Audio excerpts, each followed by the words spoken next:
வீட்டில் யார் மஞ்சள் சொன்னீங்களா? யாரை சொன்னாங்க வீட்லயே அந்த வார்த்தையை பயன்படுத்தக்கூடாது? ஆமா சார், இனிமே பயன்படுத்தக்கூடாது. இனிமே இந்த மாதிரி வார்த்தைகளை பயன்படுத்த எந்த வார்த்தையை பயன்படுத்தக்கூடாது? ஹாய் ஹலோ எல்லாருக்கும் வணக்கம் and welcome back to our channel. So Bigg Boss வீட்டுக்குள்ள இன்னைக்கான எபிசோட் சனிக்கிழமை நம்ம விஜய் சேதுபதி சார் பின்னி பெடல் இருப்பாரு அப்படின்றதான் தெரியும், ஏன்னா நம்ம ப்ரொமோலேயே பார்த்துட்டோம். ஆனால் அதுக்கு முன்னாடி வெள்ளிக்கிழமை எபிசோட் இருக்குல்ல, அதை பார்க்கும்போதே நம்ம எல்லாருக்குமே தெரிஞ்சிச்சு சத்யா தான் எவிக்ஷன் அப்படின்னு சொல்லிட்டு. பிகாஸ் நம்ம ப்ரொமோவை பார்த்துட்டோம், சத்யா தான் வந்துட்டு ஐம் டன், எனக்கு இங்கே ஓகே புரிஞ்சிச்சு போதும் அப்படின்னு நினைக்கிறேன் அப்படின்ற மாதிரி வந்துட்டு நம்ம ரஞ்சித் சார் கிட்ட பேசியிருந்தாரு. அப்போவே தெரிஞ்சிடுச்சு சத்யா தான் இந்த பிக் பாஸ் வீட்டை விட்டு வெளியே போகிறாரு அப்படின்னு சொல்லிட்டு. ஸோ ஃப்ரைடே எபிசோட பார்க்கும்போது சத்யா பேசுறது ரொம்ப நல்லாவே இருந்துச்சு. ஓகே ஃபைன், நான் முடிச்சிட்டேன், எனக்கு இங்கே வாழ்ந்து ஓகேவாயிடுச்சு, இப்போ நான் வெளியே போனோம் நிறைய சாதிக்கணும் அப்படின்ற மாதிரிலாம் வந்துட்டு பேசியிருந்தாரு. அதுக்கப்புறமா முத்து வந்துட்டு நம்ம சத்யாவை பற்றி பேசின விஷயம் கரெக்டாக இருந்துச்சு. அதாவது ஜெஃப்ரி முதல்ல சத்யா கூடவே இருந்தாப்புல, அதுக்கப்புறமா சத்யா விட்டு இந்த கேங்கு கோவா கேங் கூட போய் சேர்ந்தார், ஜாக்லின் கூட சௌந்தர்யா கூடவே இருந்தார். அதுக்கப்புறமா எனக்கு தெரிஞ்சு ஜெஃப்ரி வந்துட்டு பார்த்திங்கன்னா ஒரு 50-60 நாளாக வெறும் சௌந்தர்யா மற்றும் ஜாக்லின் அப்புறமா வந்துட்டு பார்த்திங்கன்னா அன்ஷிதா, இவங்க 3 பேர் கூட தான் எப்போ பார்த்தாலும் உட்காந்து பேசிக்கிட்டே இருந்தார். உங்களுக்கே நல்லா தெரிஞ்சிருக்கும், நீங்களும் நல்லா பார்த்துருப்பீங்க. அதனால தான் ஜெஃப்ரி மேலே நமக்கு அதிகமான கோவமே வர ஆரம்பிச்சிது. அண்ட் தென் வந்துட்டு பார்த்தீங்கன்னா அவர் அதுக்கப்புறம் மறுபடியும் சத்யா கிட்டே போனதப்போ கூட சத்யா வந்துட்டு என்கிட்டேருந்து ஜெஃப்ரி போனான்னு சொல்லிட்டு அவனை பற்றி ஒரு வார்த்தை கூட தப்பாக பேசலன்னு சொல்லிட்டு முத்து சொன்னார். அதே மாதிரி திரும்பி வந்தப்பவும் அவனை பற்றி எந்த ஒரு குறையுமே சொல்லாமல் அவனை அப்படியே வந்துட்டு முழு மனதாக ஏற்றுக்கிட்டார் அப்படின்னு சொல்லிட்டு முத்து சொன்ன விஷயம் உண்மையிலே 100க்கு 100 கரெக்டு. ஆமாங்க, சத்யா கிட்ட தான் முதல்ல ஜெஃப்ரி முழுக்க இருந்தார். அதுக்கப்புறமா அப்படியே வந்துட்டு கோவா கேங் கிட்ட போனார். அதுக்கப்புறம் மறுபடியும் சத்யா கிட்ட போனார். சத்யா வந்து அதை அக்செப்ட் பண்ணார். ஜெஃப்ரியை பற்றி எந்த இடத்துலையுமே ஒரு வார்த்தை கூட சத்யா தப்பாக பேசினதே கிடையாது அப்படின்றது 100க்கு 100 உண்மையான ஒரு விஷயந்தான். அதை கண்டிப்பாக நம்ம அக்செப்ட் பண்ணி ஆகணும். இதை தொடர்ந்து வெள்ளிக்கிழமை எபிசோடில் என்னெல்லாம் நடந்துச்சு அப்படின்னு சொல்லி பார்த்தீங்கன்னா, நம்ம தர்ஷிகா அண்ட் விஷால் இவங்க 2 பேருமே பண்ணுற லவ் வந்து நம்ம எல்லாருக்குமே ரொம்ப கிரிஞ்சாக தான் தெரியுது. ஏன்னே தெரியல, நானும் ரொம்ப யோசிச்சு பார்த்துட்டேன், ரொம்ப கிரிஞ்சாக தான் தெரியுது. இவங்க 2 பேருமே வாண்டடாக வந்துட்டு லவ் கண்டென்ட் கொடுக்குறாங்களோ அப்படின்ற மாதிரி எனக்கே தோணுச்சு. பிகாஸ் ஆஃப் ஏற்கனவே விஷால் என்ன சொல்லிட்டான்னா, டேய் மொக்க மூஞ்சா இருந்தாலுமே நான் வந்து ஒரு சீரியல் ஆக்டர்டா, ஸோ எனக்கு அது ஃபேம் தான் அப்படின்னு சொன்னது வந்துட்டு உண்மையிலே எனக்கு அந்த லவ்வில் ஒரு உண்மையே தெரியல. அதனால தான் அந்த லவ் ரொம்பவே கிரிஞ்சாக தெரிஞ்சுது. அண்ட் தென் வந்துட்டு பார்த்தீங்கன்னா தர்ஷிகாவும் பல இடத்துல வந்துட்டு இந்த லவ் வந்துட்டு என்னை பாதிக்காது, நான் ஒன்றும் லவ் பண்ணல அப்படின்ற மாதிரிலாம் பேசிகிட்டு இருந்தாங்க. எனக்கு அது ஒன்றும் பெருசாகவே தெரியல. அவங்க லவ் இப்போ வரைக்குமே ஒரு கிரிஞ்சாக தான் போயிட்டுருக்கு. அதுக்கப்புறம் நைட்டும் உட்காந்து பேசிகிட்டு இருக்காங்க, பிரேஸ்லெட்லாம் மாற்றிக்கிட்டு இருக்காங்க, அதாவது வந்துட்டு ஒரு பிரேஸ் மாதிரி ஏதோ ஒன்று விஷயத்தை மாற்றிக்கிட்டு இருக்காங்க. அட் த சேம் டைம் நைட்டெல்லாம் உட்காந்து பேசிக்கிட்டே இருக்காங்க. தென் வந்துட்டு பார்த்தீங்கன்னா விஜய் சேதுபதி சார் வந்த உடனே வந்துட்டு புதுசாக இருந்துச்சு. கண்டிப்பாக சொல்லணும், இது வரைக்கும் இந்த 8 சீசனில் இல்லாத அளவுக்கு எடுத்த உடனே நாமினேஷன், அதுவும் இல்லாமல் யாரெல்லாம் காப்பாற்றப்படுவாங்க அப்படின்னு சொல்லாமல் ஒரு நாமினேஷன் அப்படின்றது ரொம்ப புதுசாகவே இருந்துச்சு. சத்யா வந்துட்டு நாமினேட் செய்யப்பட்டார், அதே மாதிரி எவிக்டடும் செய்யப்பட்டார். சத்யா பேர் போட்ட எவிக்ஷன் கார்டை வந்துட்டு நம்ம விஜய் சேதுபதி சார் நீட்டிட்டு போயிட்டாருங்க. ஆனால் உண்மையிலே சத்யாவுக்கு உள்ளே இருந்த ஒருத்தர் மேலே கூட வந்துட்டு எந்த ஒரு கோபமும் கிடையாது. அட் த சேம் டைம் உள்ளே இருக்க மற்ற போட்டியாளர்களுக்கும் சத்யா மேலே ஒரே ஒரு சின்ன கோவம் கூட கிடையாது. ஸோ அதனால் அவர் போகிறப்ப எல்லாருமே ரொம்ப ஃபீல் பண்ணாங்க அப்படி தான் சொல்லணும். எஸ்பெஷலி பார்த்தீங்கன்னா ரஞ்சித் சார் மற்றும் ஜெஃப்ரிலாம் பயங்கரமாக கட்டி பிடிச்சி கதறினார். ஏங்கப்பா ஜெஃப்ரி, இதுக்கு முன்னாடி நீ கோவா கேங் கூட இருந்தியே, அப்போல்லாம் உன்னுடைய பாசம் எங்கே போச்சுன்னு தெரியல, இப்போ போய் மறுபடியும் சத்யா கூட சேர்ந்ததுக்கப்புறம் பாசம் வந்துச்சு அப்படின்ற மாதிரி தான் கேட்க தோணுச்சு.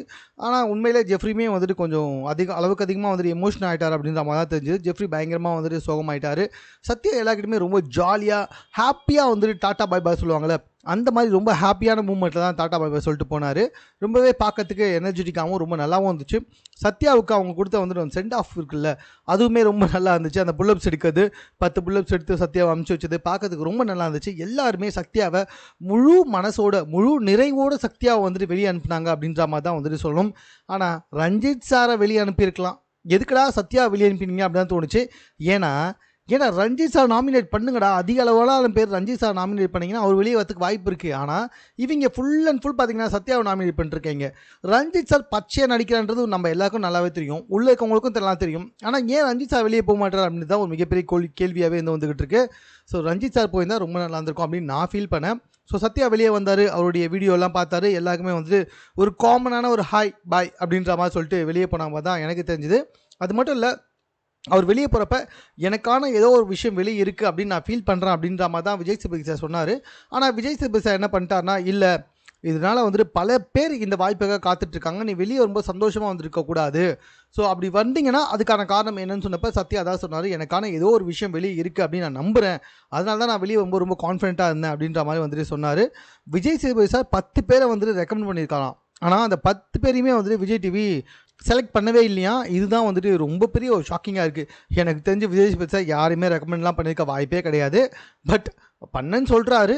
ஆனால் அவங்க எல்லாருமே வந்துட்டு டிவி சைடில் வந்து ரிஜெக்ட் பண்ணிட்டாங்க அப்படின்ற மாதிரி சொன்னார். அது எப்படின்னு எனக்கு தெரியல. பட் ஆனால் சத்யா வந்துட்டு வெளியே போயிட்டாரு. ஸோ இதுக்கப்புறமா அவர் என்னெல்லாம் பேசுவார்ன்றது உங்களுக்கு நல்லா தெரியல. சரி, டாப் 8 இருந்தவங்கெல்லாம் கொஞ்சம் தனியாக உட்காருங்க. அதுக்கப்புறமா டாப் 8 இல்லாமல் அதுக்கப்புறம் வந்தீங்கள்ல அவங்கெல்லாம் தனியாக உட்காருங்க.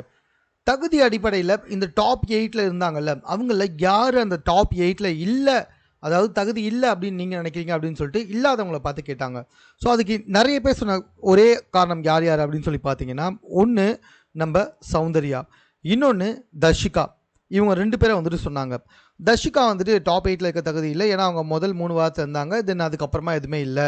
சௌந்தர்யா வந்துட்டு ஜஸ்ட் வாய் உதார் பண்ணிக்கிட்டு இருக்காங்க, கேமில் அவங்களுக்கு ஒன்றும் பெருசாக இன்ட்ரெஸ்ட் கிடையாது அப்படின்ற மாதிரி வந்துட்டு சொல்லிட்டு இருந்தாங்க. பட் அது ஒன்றும் பெருசாக ஏற்றுக்கிற மாதிரியே கிடையாது. இந்த தகுதி, அதாவது டாப் 8 இருக்கவங்களுக்கு தகுதி இருக்குது அப்படின்ற மாதிரி சொன்னாங்கல்ல. ஸோ அது ஒன்றும் பெருசாக ஏற்றுக்கிற மாதிரி இல்லை. யாருமே வந்துட்டு அது சரியாக சொல்லலை அப்படின்ற மாதிரி தான் என்னுடைய கருத்துமே கூட. ஆனால் அதுக்கப்புறமா கடைசியில் வந்துட்டு டாப் 8 இருந்தவங்க யார், டாப் கீழே அதாவது லேபராக இருந்தாங்களே அவங்க யார் அப்படின்னு கேட்கும்போது தான் சரியான ஒரு ஆன்சரே கிடைச்சிது. அதாவது ஜெஃப்ரி தான் வந்துட்டு இந்த நாமினேஷன் ஃப்ரீ பாஸ் டாப் 8 கடைசியாக இருந்தவருக்கு கொடுக்கணும் அப்படின்ற மாதிரி வந்துட்டு எல்லாமே சேர்ந்து கொடுக்கப்பட்டுச்சு. இதில் அருணுடைய கேம் தான் ஜெயிச்சிருக்கு அப்படின்றத விஜய் சேதுபதி சார் ரொம்ப சூப்பராகவே வந்துட்டு கிளியராக கொண்டு வந்தார். அதாவது அருண் வந்துட்டு என்ன வந்துட்டு அந்த மாதிரி பண்ணாங்க, இங்கே வந்துட்டு வெறும் ஜஸ்ட் வந்துட்டு பார்த்தீங்கன்னா ஓட்டிங் அடிப்படை தான் என்ன நடக்குது அப்படின்ற காரணத்துக்காக நான் கொண்டு வந்தேன் அப்படின்ற மாதிரி சொன்னாங்க. அண்ட் தென் வந்துட்டு பார்த்தீங்கன்னா உள்ள இருக்க கண்டஸ்டன்ஸ் எல்லாருமே வந்துட்டு பார்த்தீங்கன்னா யாருமே அந்த டாஸ்க்கை பற்றி யோசிக்கிறதே கிடையாது. ஆரம்பத்துலேருந்தே என்ன நடக்குது இதை பற்றி தான் யோசிச்சுக்கிட்டே இருக்காங்க. இதைத்தான் விஜய் சேதுபதி சார் தெளிவாக சொன்னார். ஒரு டாஸ்க்கை கொடுத்துருக்கோம், அந்த டாஸ்க்கை பேஸ் பண்ணி டாப் 8 யார், டாப் கீழே அது கீழே இருக்கவங்க யார் அப்படின்னு சொல்லும்பொழுது நீங்கள் எல்லாமே என்ன பண்ணுறீங்க, பாவம் பார்த்து இல்லைனா இவன் தான் நல்லாயிருக்கும், நான் இல்லை அதனால் இவன் தான் நல்லாயிருக்கும் அப்படின்னு யோசிங்களே தவிர்த்துட்டு டாப் 8 இவங்க தான்ப்பா அப்படின்ற மாதிரி ஒருத்தருமே வந்து சொல்லலை அப்படின்னு சொன்னாங்க. அண்ட் தென் வந்து பார்த்தீங்கன்னா ஜெஃப்ரியை வந்துட்டு நம்ம அருண் தான் முன்மொழிஞ்சிருக்காரு. அதனால் வந்துட்டு ஜெஃப்ரி ஓரளவுக்கு எடுத்துகிட்டு போயிருக்காங்க. எல்லாமே சேர்ந்து நாமினேஷன் ஃப்ரீ பாஸை ஜெஃப்ரிக்கு கொடுக்கப்பட்டிருக்கு. ஆனால் ஜெஃப்ரியே வந்துட்டு எழுப்பி நம்ம விஜய் சேதுபதி சார் கேட்ட கேள்வி செம்மையாக இருந்துச்சு. ஜெஃப்ரி, அந்த நாமினேஷன் ஃப்ரீ பாஸ்க்கு நீங்கள் தகுதியானவன் கிடையாது அப்படின்னு ஜெஃப்ரியே ரொம்ப ஓப்பனாக இந்த இடத்துல சொல்லியிருக்கிறது தான் ரொம்ப குறிப்பிட்டு சொல்ல வேண்டிய விஷயம். பட் எனக்கு தெரிஞ்சு என்ன தோணுதுன்னா, டெஃபினட்டாக இந்த நாமினேஷன் ஃப்ரீ பாஸை வேறு யாருக்காவது வந்துட்டு இதுக்கப்புறமா பிக் பாஸ் வந்துட்டு சரியான நபரை தேர்ந்தெடுத்து நாமினேஷன் ஃப்ரீ பாஸை கொடுங்க அப்படின்னு சொல்லிட்டு சொல்லுவாரோ என்னவோ அப்படின்ற மாதிரி எனக்கு தோணுது. மேபி மண்டே இது நடக்கிறதுக்கு நிறையவே சான்சஸ் இருக்குங்க. ஏன்னா அதுக்கப்புறமா தான் வந்து நாமினேஷன் ஃப்ரீ பாஸே கிடைக்கும். அதுக்கப்புறமா தான் வந்து நாமினேஷன் ப்ராசஸ் நடக்கும். ஏன்னா நாமினேஷன் ஃப்ரீ பாஸ் யாருக்கு கிடைச்சதுன்னு தெரிஞ்சால் தான் நாமினேஷன் ப்ராசஸே நடக்கும். ஸோ இதனால் டெஃபினட்டாக வந்து நாமினேஷன் ஃப்ரீ பாஸை யாருக்கு கொடுக்கணும்னு சொல்லிட்டு மறுபடியும் அவங்களுக்குள்ளே யாராவது தேர்ந்தெடுத்து முடிவு பண்ணுவாங்க அப்படின்னு சொல்லி நான் நினைக்கிறேன். அது மட்டும் இல்லை, அன்ஷிதா மற்றும் பவித்ரா இவங்க 2 பேருமே சொன்ன பதில் என்னென்னா, எனக்கு இது கிடைக்கலனா எனக்கு அடுத்து ஜெஃப்ரி கிடைச்சா ஓகே அப்படின்ற மாதிரி தான். ஸோ யாருமே சரியாக கேமை புரிஞ்சிக்கல. பாவம் பார்த்து கொடுக்கறதோ இல்லைனா வந்துட்டு இவன் இருந்தால் ஓகே பரவாயில்லப்பா நம்ம தூக்கி இவனுக்கு கொடுத்துட்டா நம்ம எல்லாமே வந்துட்டு ஒரு ஹீரோ ஆகிடும் அப்படின்னு நினைக்கிறாங்களோ அப்படின்ற மாதிரி. ஸோ அருணுக்கு இந்த இடத்துல பயங்கரமான ரோஸ்ட் தான் நடந்துச்சுன்னு நல்லாவே தெரியுது. ஜெஃப்ரியே இருந்து நான் தகுதியானவன் இல்லை அப்படின்னு சொல்லியிருக்காரு. எல்லாத்த விட ரொம்ப இம்பார்ட்டண்ட்டாக எல்லாருமே சொன்ன 2 பதில் என்ன அப்படின்னு சொல்லி பார்த்தீங்கன்னா, ஒன்று நாமினேஷன் ஃப்ரீ பாஸ் கிடைக்க வேண்டிய ஆள், ஒன்று தீபக் சார், அப்படி இல்லைன்னா நம்ம மஞ்சரி. இவங்க 2 பேருக்கு தான் வந்துட்டு கிடைச்சிருக்கணும்னு சொல்லியிருக்காங்க. ஜெஃப்ரி சார் வந்துட்டு நம்ம விஜய் சேதுபதி சார் ரோஸ்ட் பண்ணுவார்னு பார்த்தா அவருக்கு அட்வைஸ் தான் பண்ணியிருக்காரு. ஸோ அரசியல் இங்கே வந்துட்டு மற்றவங்களை வச்சும் நடக்கும், உன்னை வச்சும் நடக்கும் அப்படின்ற மாதிரி வந்து அதான் நம்மளை சுற்றியும் நடக்கும் நம்மளை வச்சும் நடக்கும் அப்படின்னு சொன்னார்ல, அதை வந்துட்டு இந்த எபிசோடில் வந்துட்டு கட் பண்ணியிருக்காங்க அப்படின்றது ரொம்ப நல்லாவே தெரியுது. ஜெஃப்ரிக்கு நாமினேஷன் பாஸ் கொடுக்கப்பட்டது தவறு அப்படின்றது இந்த இடத்துல விஜய் சேதுபதி சார் ரொம்ப தெளிவாக வந்துட்டு ப்ரூவ் பண்ணியிருக்காரு. தென் வந்துட்டு பார்த்தீங்கன்னா இந்த வீட்டில் பாகுபாடு இருக்கா இல்லையா அப்படின்ற மாதிரி தான் வந்துட்டு கேட்கப்பட்டிருக்கு. அஃப்கோர்ஸ் இருக்குது. ஏன் அப்படின்னு சொல்லி பார்த்தீங்கன்னா எல்லாருமே தனக்கு பிடிச்சவங்களுக்கு சப்போர்ட் பண்ணிருக்காங்க. சரியான ஆளுக்கு சப்போர்ட் பண்ணுறது கிடையாது. அட் த சேம் டைம் சரியான ஆளுக்கு ஓட் போடுறதும் கிடையாது. எந்த ஒரு இடத்துலையுமே ஓட் போட்டு தீபக்கையோ மஞ்சரியோ யாருமே தேர்ந்தெடுத்ததே கிடையாது அப்படின்றத இந்த இடத்துல நான் சொல்லிக்க விரும்புகிறேன். பிகாஸ் மஞ்சரி அண்ட் தீபக் என்ன தான் வந்து டாஸ்க்கை நல்லா பண்ணாலுமே at the same time last டைமில் வந்துட்டு பார்த்தீங்கன்னா எல்லாருமே தனக்கு பிடிச்ச ஒரு ஆள் இருந்தால் ஓகே, ஒன்று நமக்கு இருக்கணும், இல்லைனா தனக்கு பிடிச்ச ஒரு ஆளுக்கு வந்துட்டு அது போய் சேரணும் அப்படின்ற மாதிரி தான் எல்லாருமே யோசிச்சுக்கிட்டு இருக்காங்க. இந்த பாகுபாடு அப்படின்ற விஷயத்த வந்துட்டு அருண் கொண்டு வந்தது சரி கிடையாது. அவர் வந்துட்டு ஏதோ எடுத்துகிட்டு வந்தோம் அப்படின்றதுனால எடுத்துகிட்டு வந்தேன் அப்படின்றத ஆல்ரெடி விஜய் சேதுபதி சார் சொல்லிட்டாரு. ஆனால் அதை தொடர்ந்து எல்லார்கிட்டையுமே கேட்குறப்பவும் வந்துட்டு எல்லாருமே அருணுக்கு எதிராக தான் பேசியிருந்தாங்க. அது மட்டும் இல்லை, ராணுவ கடைசி வரைக்குமே வந்துட்டு ஏதோ பயங்கரமாக வந்து சொதப்பிட்டே இருந்தார். விஜய் சேதுபதி சார் செம்மையாக ரோஸ் பண்ணார். உனக்கு ஆல்ரெடி உள்ள ஒருத்தர் முத்து எது தெளிவாக சொல்லிட்டாப்புல, அதாவது உங்ககிட்ட தொடர்பத்தை கொடுத்து பெருக்குன்னு சொன்னால் நீ பெருக்கிட்டு போயிட்டே இருப்ப, ஆனால் உங்ககிட்ட வந்துட்டு சமையலுக்கு எல்லாத்தையுமே கொடுத்து சமையல் செய்யணும் செய்வியா, அதான்டா ஸ்கில் ஓரியன்டு, வேற ஒன்றும் லேபர் ஓரியன்ட் அப்படின்ற மாதிரி சொல்லிட்டு இருந்தாங்க. பட் அப்போவுமே வந்துட்டு ராணுவ சரியாக பதில் சொல்ல. ஆனால் ஜெஃப்ரி பயங்கரமாக தப்பிச்சார். உண்மை அதாங்க, அது ஜஸ்ட் அ வேர்டு, அவ்வளோதான். அது ஒரு வேர்டு. அதாவது சமையல் கட்டில் இருக்கவங்க வந்துட்டு ஸ்கில்லாக வந்துட்டு சமைச்சாகணும், அதாவது அந்த சமையல் அறிவு இருந்தால் தான் சமைக்க முடியும் அப்படின்றது. மற்றபடி லேபர் ஓரியன்ட் சொல்லி பார்த்தீங்கன்னா தொடப்பத்தை கொடுத்து பெருக்க சொன்னால் பெருக்கிடுவாங்க, அதுதான் லேபர் ஓரியன்ட். பட் என்னை பொறுத்த வரைக்கும் இன்னொரு விஷயம் இருக்குது. என்ன அப்படின்னு சொல்லி பார்த்தீங்கன்னா எல்லாத்துக்குமே ஸ்கில் தேவை. லேபர்ஸுமே பயங்கரமாக ஒர்க் பண்ணுறாங்க. ஈவன் சமையல் செய்கிறவங்கள விட லேபர்ஸ், அதாவது பெருக்கிறவங்க கூட்டுறவங்க பயங்கரமாக வேலை செய்கிறாங்க, சமையல் செய்கிறவங்களும் பயங்கரமாக செய்கிறாங்க. பிக் பாஸ் வீட்டை பொறுத்த வரைக்கும் சமையல் செய்கிறவங்க கொஞ்சம் அதிகமாக செய்கிறாங்க, ஒர்க் பண்ணுறவங்க வந்துட்டு யார் வேணாலும் செய்யலாம் அப்படின்ற மாதிரி தான் இருக்குது. ஸோ இந்த இடத்துல என்னோட ஓட் பார்த்தீங்கன்னா ஸ்கில் லேபர் சொல்லிட்டு சமையல் செஞ்சது கரெக்ட் தான். ஆனால் அது ஜஸ்ட் பிக் பாஸ் வீடை பொறுத்த வரைக்கும் மட்டும்தான். அதர்வைஸ் பார்த்தீங்கன்னா எல்லா வேலையுமே ரொம்ப கஷ்டமானது தான். தீபாவளி முடிஞ்சதுக்கப்புறமா எல்லா லேபருமே அந்த பட்டாசுடைய கழிவுகளையும் அந்த பட்டாசுடைய குப்பைகளையும் பெருக்கிறதுக்கு எவ்வளோ கஷ்டப்படுவாங்க நமக்கு தான் தெரியும். At the same time Deepavali அதுக்குமா எல்லாருமே வந்துட்டு சமையல் கட்டில் உட்காந்து நிறைய மகளிர் கடைசி வரைக்கும் சமைச்சிட்டே இருக்கிறதையும் நம்ம பார்த்துருக்கோம். ஸோ எல்லா வேலையுமே வந்துட்டு கிட்டத்தட்ட சமம் தான். அதில் எதுவுமே ஸ்கில்லோ இல்லை லேபர் ஓரியன்டோ கிடையாது. ஆனால் பிக் பாஸ் வீட்டை பொறுத்த வரைக்கும் சமைக்கிறதுன்றது கண்டிப்பாக உண்மையிலே ஒரு ஸ்கில் தான். பிகாஸ் சமைக்கிறது கட் ஆயிடுச்சுன்னா, இல்லை சமைக்க தெரியாத ஆள் போனால் அங்கே க்ராசரிஸ் எல்லாமே மிஸ் ஆகும், அதனால் சமையல் கிடைக்காம போகிறதுக்கு வாய்ப்பு இருக்குது. அட் த சேம் டைம் பெருக்கிறவங்க உண்மையிலே தொடர்படுத்து கொடுத்தா பெருக்கிட்டு போயிடுவாங்க, இதுதான். ஸோ அருணுடைய முகம் இந்த இடத்துல விழுக்கப்பட்டுச்சு. அருணுக்கு சப்போர்ட் பண்ணி ராணுவ பேசின விஷயங்களும் இந்த இடத்துல பயங்கரமாக வந்துட்டு விழுக்கப்பட்டுச்சு அப்படின்ற மாதிரி தான் வந்து சொல்லணும். ஸோ பயங்கரமாக வந்துட்டு இந்த விஷயங்களை வந்துட்டு பண்ணாங்க. பட் இன்னும் நிறைய விஷயங்கள் பேச வேண்டியிருக்கு. அதெல்லாம் என்னெல்லாம் பேசியிருக்காங்க அப்படின்னு தெரியுமா உங்களுக்கு? இந்த லேபர் ஓரியன்ட், ஸ்கில் ஓரியன்ட் இந்த பிரச்சனை இருக்குல்ல, இது வந்துட்டு உண்மையிலே ஒரு பெரிய பிரச்சனை தான். ஆனால் இதை எந்த கண்ணோட்டத்தோடு பார்க்குறோம் அப்படின்றது ரொம்ப ரொம்ப இம்பார்ட்டண்ட்.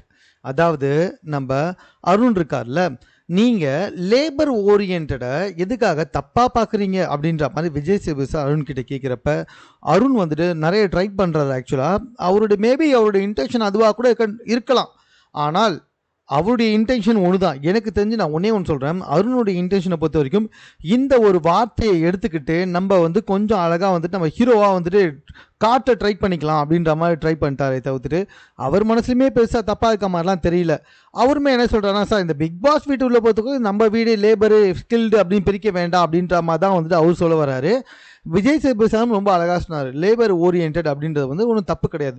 அந்த ஓரியன்ட் அப்படின்ற வார்த்தையை மேபி சேர்க்காமல் இருந்திருக்கலாம். பட் லேபர் ஸ்கில்டு அப்படின்றது ஒன்றும் பெருசாக தப்பான வார்த்தையெல்லாம் எதுவுமே கிடையாது அப்படின்ற மாதிரி தான் கடைசியாக வந்துட்டு இந்த விஷயத்த சொல்லப்பட்டுச்சு. அருண் நிறைய ட்ரை பண்ணார். ஏன் அருணுக்கு நிறைய பேர் வந்து புத்தி சொல்லியிருக்காங்க. ஆனால் அப்போவே அவர் அடங்கி இருக்கலாம். பட் அவர் அடங்கலை. ஏன்னா அவருடைய விஷயம் என்னென்னா, அவர் அந்த ஒரு விஷயத்தை பிடிச்சிக்கிட்டு தன்னை ஒரு ஹீரோவாக ப்ரொஜெக்ட் பண்ணிக்கலாம் அப்படின்ற மாதிரி ட்ரை பண்ணிட்டாரு. அதனால தான் நிறைய பேர் சொல்லியும் அருண் வந்துட்டு அதை பற்றி எதுவுமே யோசிக்கவே இல்லை. அதை ஒரு பெரிய பிரச்சனையை கொண்டு போகலாம் அப்படின்ற மாதிரி தான் எடுத்துகிட்டு போயிட்டாரு. மேபி அதுக்கு ஒரு மிகப்பெரிய அவருக்கு பாசிட்டிவான ரிசல்ட் அவர் கிடைக்கணும்னு எதிர்பார்த்தார் போல். பட் கிடைக்கல. பட் விஜய் சேதுபதி சார் என்ன சொல்லிட்டாருன்னா, லேபர் அப்படின்ற வார்த்தையை நீங்கள் ஏன் தப்பாக பார்க்குறீங்க, உங்கள் மனசில் லேபர் அப்படின்ற வார்த்தை தப்பாக இருக்க காரணத்தினால மட்டும்தான் நீங்கள் இந்த மாதிரி பேசியிருக்கீங்க அப்படின்ற மாதிரி சொல்லி தான் முடிச்சிருக்காரு. அண்ட் தென் அருண் வந்துட்டு பார்த்தீங்கன்னா கடைசியாக நான் வந்துட்டு எனக்கு முடிச்சது போதும்னு நினைக்கிறேன், நான் போகலாம், இதுக்கப்புறம் அவள் தான் வேண்டாம்னு நினைக்கிறேன், நான் எவிக்ட் ஆனால் பரவாயில்ல அப்படின்னு நினைக்காம அப்படின்ற மாதிரி லாஸ்ட்டாக சொல்லிட்டாரு. அத்தோட இன்னைக்கான எபிசோட் முடியுது. இன்னும் நிறைய விஷயங்கள் பேச வேண்டியிருக்கு. ஏன்னா அந்த தொழில் கூடம் இருக்குல்ல, அந்த டாஸ்க்கை பற்றி இன்னும் யாருமே பேசவே இல்லை. விஜய் சேதுபதி அதை பற்றி எதுவுமே பேசவே இல்லை. ஸோ எல்லாத்தையுமே நாளைக்கு பேசுவார் அப்படின்னு சொல்லிட்டு நம்ம நம்புவோம். மேலும் இது போன்ற செய்திகளை உடனுக்குடன் தெரிந்து கொள்வதற்கு நம்ம சென்னை சேனலை சப்ஸ்கிரைப் பண்ணுங்கள். இது குறித்து உங்களுடைய கருத்துக்கள் எதுவாக இருந்தாலும் கமெண்ட்டில் நீங்கள் பதிவு செய்யலாம்.